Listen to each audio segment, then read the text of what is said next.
Peter denies Jesus. After Jesus was arrested, they took him to the high priest's home where the leading priests, the elders, and the teachers of the religious law had gathered. Meanwhile, Peter followed him at a distance and went right into the high priest's courtyard. There he sat with the guards, warming himself by the fire. Inside, the leading priests and the entire council were trying to find evidence against Jesus, so they could put him to death.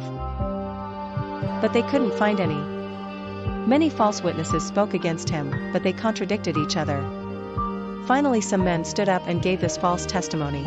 We heard him say, "I will destroy this temple made with human hands, and in 3 days, I will build another, made without human hands." But even then, they didn't get their story straight.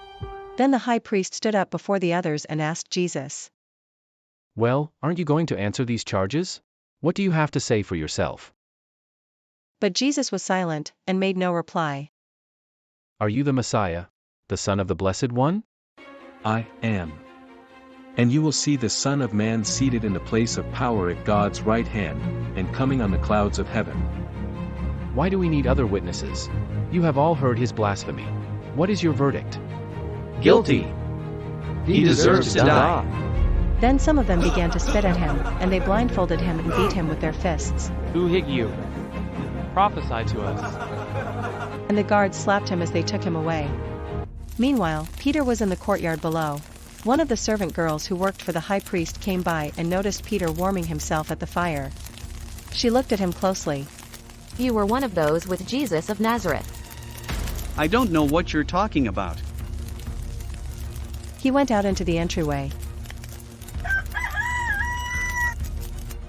When the servant girl saw him standing there, she began telling the others. This man is definitely one of them. I don't even know the man. A little while later, some of the other bystanders confronted Peter. You must be one of them because you are a Galilean. A curse on me if I'm lying. I don't know this man you're talking about. Jesus' words flashed through Peter's mind. Before the rooster crows twice, you will deny me 3 times that you even know me. And he broke down and wept.